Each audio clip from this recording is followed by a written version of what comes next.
a Páscoa, a época do chocolate, dos ovos de Páscoa, a época do coelho, a época da ressurreição de Cristo. Cada um comemora do seu jeito. Mas afinal, da onde que surgiu o coelho nessa história toda da Páscoa com a ressurreição de Cristo? O que isso tem a ver? Oi gente, tudo bom? Bem-vindos a mais um vídeo do canal. O vídeo de hoje eu vou contar pra vocês como foi que o coelho foi parar na comemoração da Páscoa, que na verdade é a ressurreição de Cristo. Bom, a teoria mais conhecida é de que a Páscoa ela é relacionada a uma deusa que é da mitologia germânica e da mitologia nórdica, que se chama Ostara ou Eostri. Ostara é conhecido como o primeiro dia da primavera. E assim como a gente viu em outras festividades que são baseadas no paganismo, como Halloween, o Natal, o Carnaval, não seria diferente na Páscoa. A galera sempre tá tendo que comemorar a chegada da primavera, do inverno, do verão. E a Páscoa é a comemoração da chegada da primavera para esses povos germânicos e nórdicos. Bom, o principal motivo deles comemorarem a primavera é porque o inverno foi embora. E na época de inverno lá, as noites são mais longas do que o dia. Então eles quase não têm sol na época do inverno. Então quando chega a primavera é motivo de comemoração. E por que o coelho? O coelho é o primeiro animal a aparecer assim que o inverno termina e que a primavera começa. Quando tá começando a nascer aqueles brotinhos de flor, aquela grama verdinha, o primeiro que aparece é o coelho.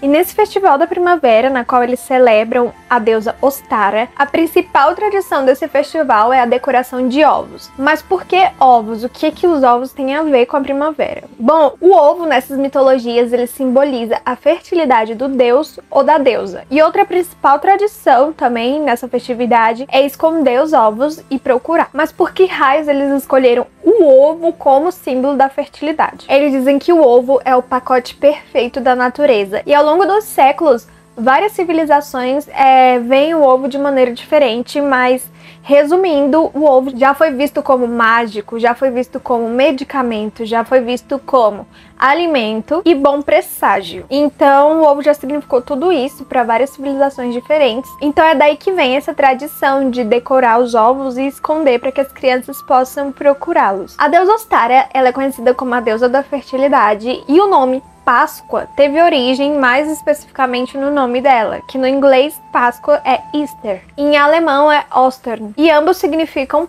Páscoa. Então esses nomes são meio que baseados no nome da deusa Ostara, e também conhecida como deusa Eostri. A história da deusa Ostara, que deu origem ao nome Páscoa e consequentemente deu origem à simbologia dos ovos, é a seguinte. Algumas lendas dizem que a deusa Ostara, ela tinha uma enorme afeição por crianças, então aonde ela estava, ela vivia cercada por crianças e ela adorava isso. Ela gostava de cantar para essas crianças e fazer mágica para elas, já que ela tinha poderes e as crianças adoravam ver toda aquela magia que ela fazia para encantá-las. Um dia, a deusa Ostara, ela estava embaixo de uma árvore num jardim, sentada com as crianças, conversando, fazendo mágica, e um pássaro voou sobre a cabeça deles e sentou na mão da deusa. E ela teve uma ideia de transformar esse pássaro em coelho, que era para deixar as crianças animadas. E aí ela transformou o pássaro em coelho.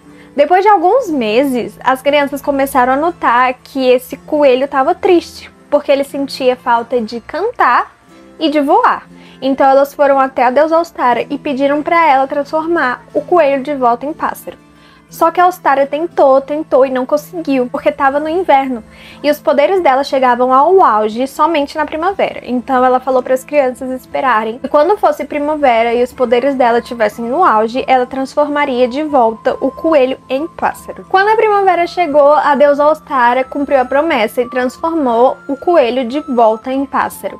Em agradecimento por ter voltado a ser um pássaro e poder voar e cantar, o pássaro colocou alguns ovos e deu de presente para a deusa Ostara. A deusa Ostara, então, e as crianças, eles adornaram aqueles ovos, pintaram e espalharam pelo mundo como um símbolo de que você nunca deve intervir no livre-arbítrio de uma pessoa. Ou seja, ela sempre vai lembrar daquilo através dos ovos, porque ela transformou um pássaro em coelho, tirando assim o livre-arbítrio dele de poder voar e cantar. Então foi daí que surgiu essa teoria de que a Páscoa e os ovos coloridos vieram em homenagem à deusa Ostara, que era a deusa da primavera e da fertilidade. Isso foi a explicação pagã da existência do coelho e do ovo de Páscoa na época da ressurreição de Cristo. Já no cristianismo, eles acreditam que o coelho branco ele simbolizava a pureza e muitos acreditavam que ele era um animal que se reproduzia assexuadamente, ou seja, ele reproduzia sem precisar de um parceiro, o que fazia com que o animal fosse virgem para sempre. Então ele era sempre associado à Virgem Maria, que teve Jesus sendo virgem. Então o coelho branco ele sempre aparecia perto da Virgem Maria e começou a ser associado. Então o coelho branco passou a ser conhecido como um animal que representava a castidade. E outra coisa que também combina com a teoria do paganismo é que pelo coelho ser o primeiro animal a aparecer após o inverno, como eu disse, no começo da primavera, ele representava para os cristãos a ressurreição, a renovação. Então ele passou a ser atrelado à comemoração da Páscoa também. Bom, e como eu disse, na Alemanha, nos países nórdicos, eles associavam, a deusa Ostara com o coelho e os ovos. E isso foi para os Estados Unidos através de imigrantes e acabou sendo modificado e se tornando meio que a representação da ressurreição de Cristo. Mais especificamente, chegou ali na Pensilvânia no século XVIII e aí começou a meio que misturar, como eu disse para vocês, várias festividades que a gente conhece hoje em dia. Elas eram pagãs e acabaram se transformando em festividades religiosas. E aí os Estados Unidos ele comemora assim, eles pintam ovos e eles adornam os ovos e escondem para as crianças encontrarem. Assim como faziam antigamente nos países nórdicos e na Alemanha. E aí acabou indo para os Estados Unidos e tendo outro significado, mas tendo a mesma tradição. Tá, mas como que esses ovos se transformaram em ovos de chocolate, já que eles pintavam ovos de galinha representando os ovos do coelho? No século XVIII também, os franceses começaram a ver que esses ovos de galinha eram muito vendidos na época da Páscoa. Eles pensaram como poderiam ganhar dinheiro com isso, já que a galera sempre comprava para comemorar, era uma tradição. E aí eles falaram, bom, o que que vende muito? O que que as crianças gostam muito? Chocolate. E que tal a gente fazer ovos de chocolate? Então as pessoas vão comprar, porque as crianças sempre vão querer o chocolate. E também vai ser a representação do ovo do coelho.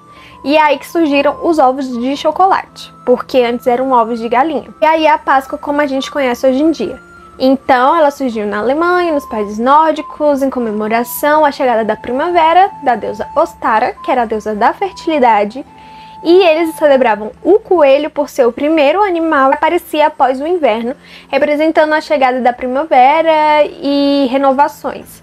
E aí o cristianismo, a mesma coisa, que o coelho era visto como pureza, como castidade e como ressurreição. E ele era bem atrelado à Virgem Maria, o que significava que ele era puro.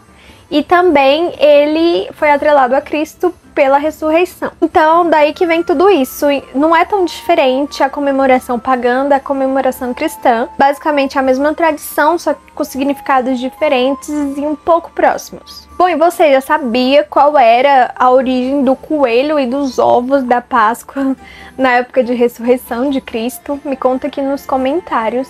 E tem outros vídeos aqui também sobre origens de outras festividades, como o Carnaval, Halloween, o Natal e agora a Páscoa.